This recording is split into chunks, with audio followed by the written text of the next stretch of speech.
इश क्वेश्चन है, personal question है।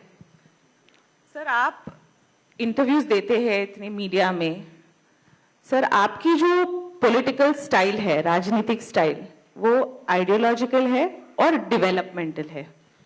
आप ये मीडिया इंटरव्यूज 1 घंटे का भी दे दें, आप 1 घंटे तक आपके जो प्रोजेक्ट्स हैं जो आपने शुरू किए हैं और मॉनिटर कर रहे हैं, आप 1 घंटे तक बात कर सकते हैं। आप बोलते हैं कि ये प्रोजेक्ट्स मेरे बेबीज है।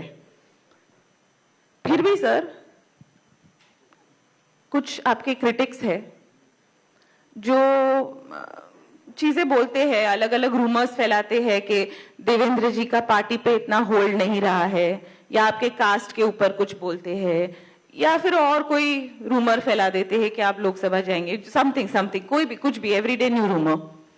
लेकिन फिर भी डिस्पाइट द कंटिन्यूअस रूमर्स, जो महाराष्ट्र के पॉलिटिशियंस हैं उनसे आप मीलों आगे हैं। तो हाउ डू यू, तो आप इतना ठहराव कैसे रखते हैं, और how do you ignore these voices? नहीं, देखिए, पहले तो मैं हमेशा ये कहता हूं कि मुझे कोरी राजनीति आती नहीं है।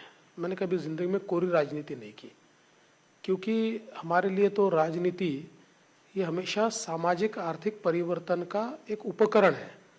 हमने हमेशा इस आइडियोलॉजी को माना है कि हम सोशियो इकोनॉमिक चेंज ये पॉलिटिक्स को एज ए एपरेटस यूज करके ला सकते हैं।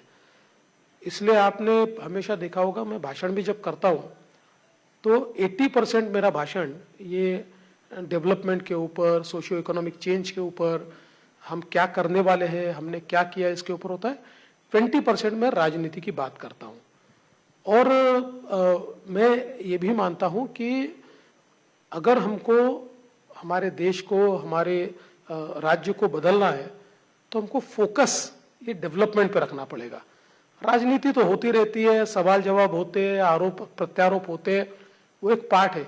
लेकिन अगर हम गवर्नेंस को छोड़कर केवल एक दूसरे के ऊपर आरोप करने में लग जाए, मतलब मैं कई बार सवाल पूछता हूँ, अपने आप से भी पूछता हूँ कि 25 सालों तक उद्धव जी ने, शिवसेना ने मुंबई पर राज किया, और उसमें से मेजर कालखंड ऐसा है कि जिसमें मुंबई महानगर पालिका स्वयं उद्धव जी देखते थे। तो मैं अपने आप को और उनको भी सवाल पूछना चाहता हूं कि कोई एक प्रोजेक्ट वो दिखा सकते हैं कि जिसमें उन्होंने मुंबई को ट्रांसफॉर्म किया है? ऐसा एक प्रोजेक्ट नहीं कर पाए, एक भी नहीं बता सकेंगे। वो जो बातें कहते हैं वो तो मैं हमेशा कहता हूं कि ये बातों में तो इसके लिए कोई नो ब्रेनर बातें हैं। जो बातें आज मुंबई में उनके कार्यकाल में हुई है, मतलब हमारे प्रमोद जी हमेशा ये कहते थे कि जब लड़का बड़ा होता है, 17 साल का होता है, तो उसको मूछें आती है, उसके लिए माँ बाप ने का कोई उसमें कर्तृत्व नहीं है, वो तो नेचुरली आती है। ऐसा एक नेचुरल डेवलपमेंट को अगर हम छोड़ दें तो मुंबई में उद्धव जी ने कोई ट्रांसफॉर्मेशन किया है, ऐसी एक चीज भी वो नहीं बता सकेंगे।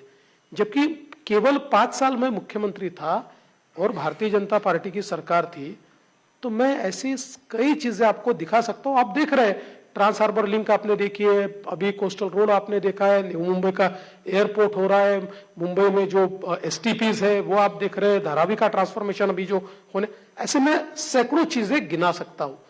तो मुझे लगता है कि हमारा फोकस यही है। और जिस समय मैं राजनीति में आया तो उस समय एक मंत्र मुझे मिला, और वो मंत्र है पेशेंस इज अ वर्च्यू। राजनीति में पेशेंस होना, इससे बड़ा गुण हो ही नहीं सकता। और मैंने प्रधानमंत्री जी से यह सीखा। प्रधानमंत्री जी जो कहते हैं कि मैं गाली प्रूफ हूं। देखिए, 2002 से 2013 तक, चाहे वो मीडिया रहे, चाहे वो अपोजिशन रहे, सुबह से लेकर शाम तक उस समय के मुख्यमंत्री नरेंद्र मोदी जी को गालियां देते थे, और ऐसी ऐसी गालियां दी है, ऐसे ऐसे शब्द उनके लिए इस्तेमाल हुए कि जिसका हम वर्णन भी नहीं कर सकते।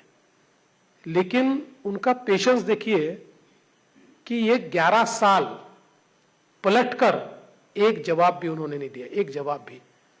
और ये सारी चर्चा को उन्होंने अपने डेवलपमेंट के एटीट्यूड से समाप्त कर दिया। उन्होंने मेन स्ट्रीम मीडिया का उपयोग किए बिना पूरे देश में ये इमेज तैयार करके दिखाई कि भारत को जिस नेतृत्व की आवश्यकता है वो नेतृत्व गुजरात के मुख्यमंत्री में दिखता है और उसको भारत में लाना चाहिए, ये उन्होंने करके दिखाया। तो मुझे लगता है कि ये जो पेशेंस उनमें है शायद उतना मुझ में नहीं होगा, लेकिन मैंने भी जीवन में यही सीखा है और इसलिए हमले होते हैं, लोग पत्थर फेंकते हैं, लोग गालियां देते हैं। कई बार ऐसा भी मैंने देखा है कि अपने भी गालियां देते हैं, लेकिन ये सारी चीजें वक्त के साथ समाप्त हो जाती है। इसलिए हम लोगों ने बहुत पेशेंस रखने की आवश्यकता है, वो मैं रखता हूं। हालांकि अल्टीमेटली कोई हम लोग ऋषि मुनियों की श्रेणी में तो नहीं है, कोई वैराग्य तो हमने लिया नहीं है। कभी कभी you have to give back, मतलब हम लोग कभी कभी वापस देना पड़ता है, तो दे भी देते हैं। पर ओवरऑल मेरा जो स्वभाव है ये बहुत पेशेंट स्वभाव है। और देखिए, एक और मंत्र राजनीति का है, कभी कभी राजनीति में आपको जवाब देना भी पड़ता है, लेकिन जवाब देने का मौका कौन सा है ये आपको समझना चाहिए। Timing is everything. गलत मौके पर जवाब देंगे तो आपका जवाब सुना नहीं जाएगा। जब अपना मौका हो तो जवाब दे दो, दुनिया सुनेगी। Thank you sir, thank you for your time, thank you very much. Thank you so much. We would like to felicitate you sir, आपने इतना समय निकाला, थैंक यू वेरी मच। तर पुस्तक प्रकाशन सोहळ्याला देवेंद्र फडणवीस यांनी उपस्थिती लावली आणि त्यांची मुलाखत सुद्धा झाली। भारतातील नागरिक मोदींना तिसऱ्यांदा बहुमत देणार असं वक्तव्य त्यांनी यावेळी केलेलं आहे। समाज बदलासाठी मोदींना पुन्हा सत्तेत आणायचंय असं आवाहन सुद्धा त्यांनी केलंय। तर यूपीएच्या काळात अनेक हल्ले झाले असं सुद्धा वक्तव्य मुलाखतीमध्ये देवेंद्र फडणवीस यांनी केलंय। या दरम्यान त्यांनी उद्धव ठाकरेंवर सुद्धा मोठ्या प्रमाणात निशाणा साधलेला आहे। उद्धव ठाकरेंनी एक प्रोजेक्ट दाखवावा केलेला असं सुद्धा त्यांनी निशाणा उद्धव ठाकरेंवर साधलाय। काँग्रेस पक्ष नसता तर देशाचं विभाजन झालं नसतं असं सुद्धा वक्तव्य यावेळी उपमुख्यमंत्री देवेंद्र फडणवीस यांनी केलंय। राजकारणामध्ये संयम राखणं गरजेचं असतं, समाजविरोधी घटकांची मदत काँग्रेस आणि घेतोय असं सुद्धा त्यांनी म्हटलंय। तर स्पष्ट बहुमतासह मोदी सरकार पुन्हा सत्तेत येणार असं सुद्धा त्यांनी म्हटलंय। काँग्रेसने फक्त घराणेशाहीचं राजकारण केलं आणि स्पष्ट बहुमतासह मोदी सरकार पुन्हा सत्तेत येणार असा विश्वास सुद्धा उपमुख्यमंत्री देवेंद्र फडणवीस यांनी दर्शवलेला आहे। स्पष्ट बहुमत, 2.5 वर्षात मी पुन्हा आलो आणि 2 पक्ष फोडून आलो। समाज बदलासाठी मोदींना पुन्हा निवडून आणायचंय आणि मी पुन्हा येईन ही फक्त ओळ नव्हती, मी पुन्हा आलो असं सुद्धा वक्तव्य फडणवीस यांनी केलंय। आम्ही शिवरायांचे विचार घेऊन पुढे जात आहोत। उद्धव ठाकरेंनी एक प्रोजेक्ट दाखवावा केलेला असं सुद्धा त्यांनी बोललेलं आहे। तर 2.5 वर्षात मी पुन्हा आलो आणि 2 पक्ष फोडून आलो असं सुद्धा वक्तव्य फडणवीस यांनी केलंय।